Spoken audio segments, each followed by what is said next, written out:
Realize that there are that kind of problem exists. Because I'm Fulani, I know the grass that if a cow dies, it will die. I know it. So we will encourage farmers, plant it around your farms. Plant it. Who would like to kill his cow? So the fight is a long one, but this new one is altogether different. We gave government solution, and one of the solutions, or suggestion rather, that every state government, if you are here and you are accessible to government, or even your legislator, tell the legislator to legislate this, that every state should legislate on this ban on herdsmen. The truth is that, why should they be banned? I'm not biased. I'm not against them. I'm one of them. But for goodness sake, in West Africa, maybe 14 countries in West Africa, there are about 15 million Fulanis, and half of them are in Nigeria. And northern Nigeria is known as grassland. Why must you go this way? It is just a time of jihad. In 19th century, Christianity flourished. In 20th, it flourished with a lot of problems. In this century, there's a wave of Islamization. That is the reality. And the terrorists are divided into groups. In East Africa, you have Al-Shabaab. In West Africa, of course, you have the almighty Boko Haram. In the Middle East, you have ISIS. Apart from Qaeda, in Afghanistan, in Iraq, and they exist everywhere. Taliban. And they all network. They network together. In our own case in Nigeria, quote me very well. I presented this paper in Kenya. I presented it also in Uganda, I think. Yes, in Uganda.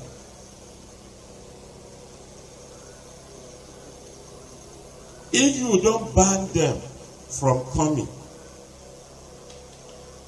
this is how it starts. They'll come to the local chief. And the local chief will say, we have been living with Fulanis for a long time. Give them a portion of place to stay.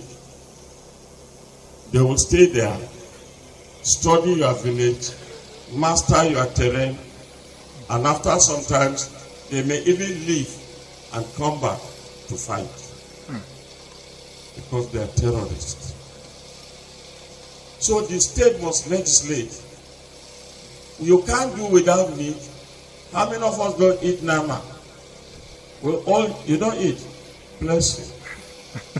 If you don't eat, many people, of course, eat, and because of that, the state government can have a ranch of its own. Individuals who are rich and are able can do a ranch without nomadic life. In this state, you can do it. You can do a ranch. So it's a matter of legislation. I like Fayoshi. Something is wrong here, but some things are correct. Categorically, he said, I don't want these people. They should not come in. Did you hear it happening there? Did you hear it happening there? And even in the north, we in Zaria and Kano, and no, Gusau is not so productive in crops. Zaria and Kano, we produce more grains. Why are they not fighting people there? but they are fighting southern Kaduna, where there is not much land, where there is not much crop, because Boko Haram is divided into two. One is the Boko Haram conventional, and then Al-Badawi, one of the leaders, created his own called Ansuru, and they are the one fighting as Fulani herdsmen. They are well equipped, powerful weapons, and so on. You cannot win them with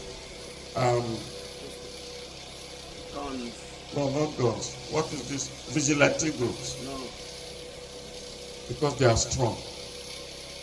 Their only thing is to make a law, let them knock down. Stop them from entering. That's what I'm saying. Now, so our chiefs need to know this, they need to hear that, and then our people establish ranches of their own. It's a very good business. It's a very good business to establish ranch. You have 10 or 50 cows. They are in one place. They will not be nomadic like their own. They will be fattened. You will sell them in good money. You will milk them and so on. And you will, I did a little of it. Get fresh milk in the morning, and it's good. Now, so our people can do it. Then, lastly,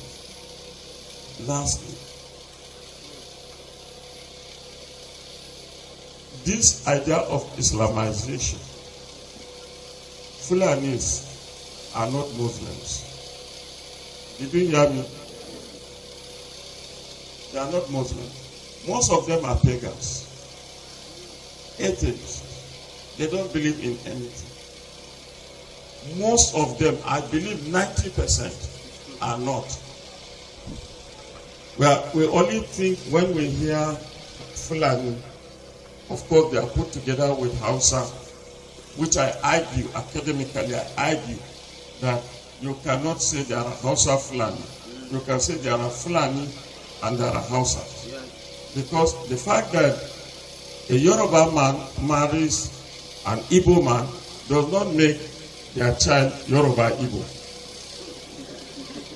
Is it possible? For me, like me now, I have nothing to do with Hausa. This Hausa, I learned it. I just learned it. When I came from our village, it's only Fulani I could speak. I only learned Hausa. I have nothing to do with them.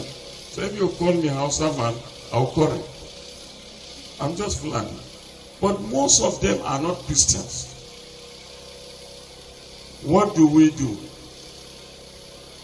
It's difficult now to evangelize them, but we can evangelize them when they are in town.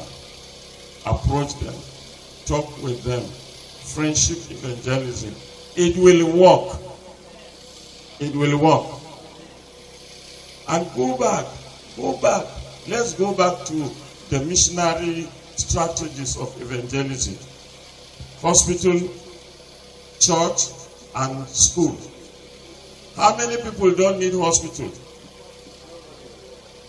The Fulanis need hospital. Formerly they will take herbs. Now the herbs are not working. They look for hospital. All sort of things are happening. Oh my God. So they need hospital. They need education. Assuming the Anglican Church didn't make St. Andrew's Anglican Primary School. You know how I came? That's where I was taught. You know how I came to school? I was just carrying meals for my cousins who were already Christians in that primary school. Every day I will go there, the teacher I will stand on window and hear her teaching. I will hear her teaching. Every day is like that. I was like this. Then she said, you this boy, every day you are on the window, come into the class. tomorrow I'll talk to your mother. You will enroll. And the next day, my mother was Anglican. She came with me holding my hand and said, his father said he should not go to Western school. Then the headmistress said, but he's always here on the window. He likes school. Mama, enroll him. Today I'm saved.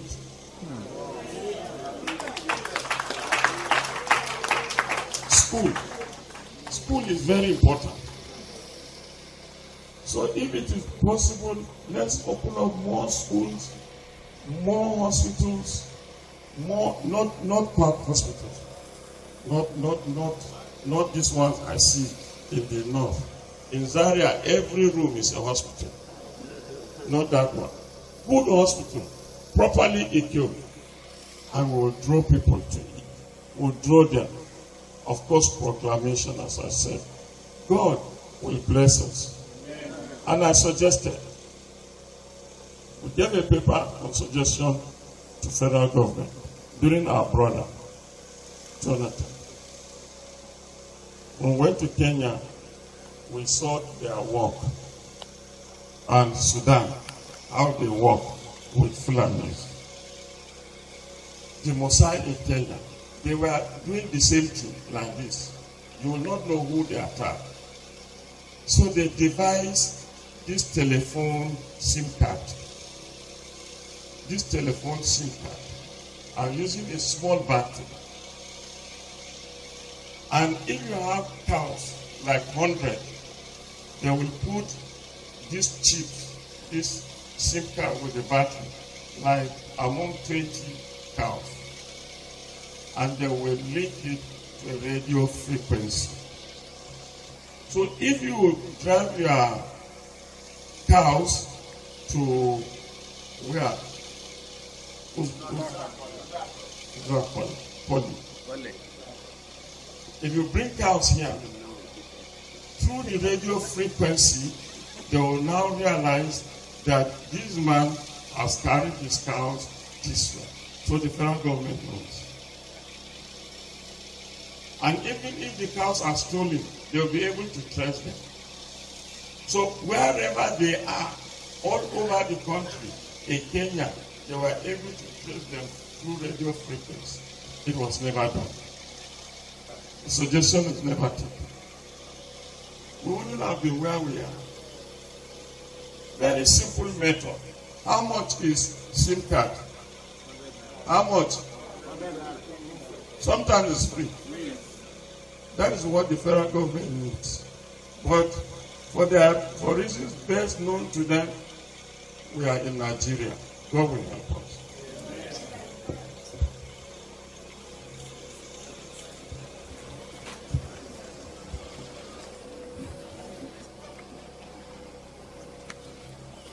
Is that see not yet repose?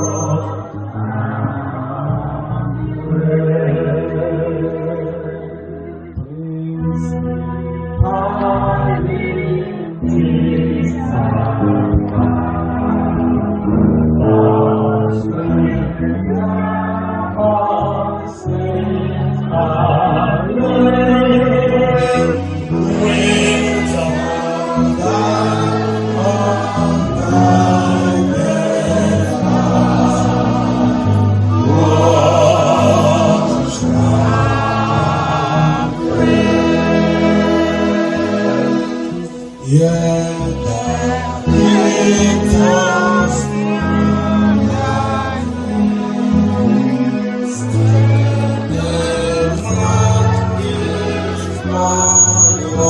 in the midst of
Say, Lord, help us. We will not fall victims into the hands of the enemy. The church is infiltrated, our communities are being infiltrated on a daily basis. We have no power of our own. We have no strength of our own, but we depend on God. Say, Lord, help the church to watch and pray. Pray for yourself as an individual. Say, Lord, help me to watch and pray. Help me to watch and pray. Stanza 2 of that hymn says, principalities and powers, mostly they are unseen array. They look like friends, but they are enemies. And they are waiting for the time that you are not at alert, and they will strike. Say, Lord, help me to be alert. Give me the grace to watch. Give me the grace to pray. Unfortunately, many of us, we have become friends to the enemy of the cross. We are making friends to the enemies of the cross just because of money. Just because of money. Sometimes some of our churches have them as our security men.